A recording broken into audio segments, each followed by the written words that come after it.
All right, Shalom. Good afternoon, going in the evening, Boaz here. Well, was a very productive day on the land and off the land. I finished up putting in some crown in a project that, a sheetrock project, small little project in the bathroom, but it was a good lick. Was able to get a whole bunch of trash off the land. I mean, I'm just doing a deep winter cleaning on the land in terms of just getting rid of stuff that I ain't gonna use. Was able to get that done. Was able to process down and fix my wood splitter and process down a whole pile of wood, because although it's like 45 and 60 degrees, it's gonna be getting cold in the upcoming week. And even though I have a ton of wood, I mean, I'm not hurting for wood. But it's always good to keep up with that in terms of, just processing wood. I mean, it's a good thing. It's a good cardiovascular workout. And I enjoy processing wood. I enjoy doing that. Then I had to go and pick up a whole bunch of laminate flooring for projects on and off the land. Because, I'm just figuring over the next year or so, I'm going to be installing a whole lot of flooring. So, 2x4s, framing, all of that stuff. The Most High has been a blessing us with abundantly, and we've just had to store and organize it all to prepare for some spring projects that's going to be taking place. But it just goes to show when I really thought about my day, and when I was speaking with someone else recently, about what they do and I really thought about it. What I do during the day, whatever it is, what I'm doing it because, number one, I want to do it. It needs to get done as well. But I enjoy doing it. And it brings me great peace and satisfaction. It's a beautiful thing to be blessed through the labor of your hands, because you can produce and you can see the increase. And I can see the increase whenever it is that I'm gardening. I can see the increase. My family can see the increase. You all can see the increase. Whether as I'm doing business and doing projects, I see the increase. My family sees the increase, and you see the increase. Whether it is I'm doing animal husbandry, and tending to sheep or goats or chickens, I see the increase.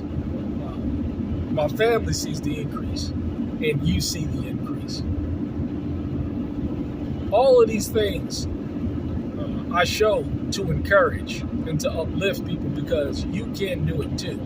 But one of the greatest benefits and blessings of this is that you get to control your environment. You get to control who you want to associate with, who you don't want to associate with, who you do business with, who you don't want to do business with. And it keeps you from a whole lot of riffraff, because, a lot of people, they do things and they engage in activities with people. I'll give you a perfect example, a job. People will go down and they'll work this job, and they don't like the people that they're with. They don't like the people that they're around, and the people that are around them, they don't like as well. And it's a pretty sad state when you have to live and do things all day that you either don't like, and you don't like the people that work with you. I don't know which one's worse, but we have a combination of people that live their lives in this fashion, where they spend an exorbitant amount of time around people that they don't like them, and they don't like what they do. And what I've come to find during my short time here on this earth is that if a person does not like what they do, if a person does not like who they're around, they're going to be a pretty uptight, miserable person. This is why I personally always ask, do you like what you do? You like what you do? Because if you don't like what you do, is that spirit, that spirit of heaviness on people. Very few people can separate those feelings from their life. As the saying goes, after you finish a hard day's work and you're at the job and whatever, you can leave it at the door. That term, you leave it at the door because you don't want that drama from your job or the situation to interfere with your life. So you leave it at the door. But it's a blessing where you don't have to leave it at the door, where you enjoy the clients that you're with, that the clients enjoy you. You enjoy what you do. You're getting paid a premium dollars in order to get the job done. You benefit from the materials and the skill set. I mean, it's just all benefit. And even the reviews that I have show that as well. So, it's just a beautiful thing to be able to live this life, to be blessed, to be set apart, right?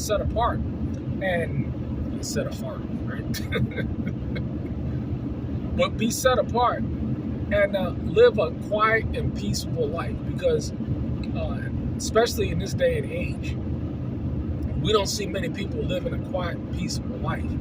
We see a lot of turmoil, chaos, anxiety, stress, murder, deceit, betrayal, bewitchments. We're just seeing it all in abundance today. And such qualities or a life of peace cannot come from such people that perpetuate these things. It just can't, it just doesn't happen. It's just not, that's just not how it works. And so, you should guard your peace. And I'm big on guarding my peace. But how do you do that? By way of real skills, a real spiritual relationship with the Father, but real skills as well. Real friends, and getting yourself into real assets. All assets. About to do a lot of little projects, and it's amazing how I'm either pennies on the dollar. I'm spending pennies on the dollar. Look like I have enough flooring back there to do about 3 or 4 rooms, and it cost me a fraction. I'm telling you, but 5% of the retail cost. Excess material from job sites. I mean, I can go on and on and on. But it's just a blessing to be able to live a life of peace. Surround yourself with those who care and love you, and you love them. There's nothing there's nothing wrong with relationships, just so long as they're mutually beneficial. And developing mutually beneficial relationships, a lot of people, they're not pretty much interested or concerned with and I'm talking about man or woman, what they bring to the table. It's what they can get from the table. And it's sad. It's sad. But everybody can bring something to the table. And it's just like a woman and a man. A woman and a man brings 2 totally different things to the table. But provided that they bring it and do their duty and do their part. But we live in an age where people want to come and this effeminate spirit where they want to come and they want to eat off the table but not bring nothing to the table. It's sad. It really is sad. And you can see by their fruit or lack thereof. And I'll get in a whole bunch of other because there's traits, there's characteristics, there's nuances, there's ways in which these people go about showing you who they are and how they move and how they think. But if you don't know the ways, then hey, you'll be deceived. No, I call it like I see it. I'm not big on doing this in this day and age. You know, when you do this, it leaves you open to deception. No, you call it like you see it. But, you know, it is a beautiful thing to be able to live this life and to be at peace. I mean, because we're living in an hour where we're in the worst state, and it ain't gonna get no better. But for those who understand the need to live a set-apart life, a simple life where you can produce and be around other producers, and y'all share and coordinate, network and love and build and grow and develop and all these things together, your life will be great peace and love and tranquility. But you got to be willing to put in the work. You definitely got to be willing to put in the work. I know it's just a little rant, but it's just a wonderful thing. So it's a wonderful life when you're willing to step out there with faith and get it done, because the increase will show. Stay encouraged. Stay blessed. Shalom.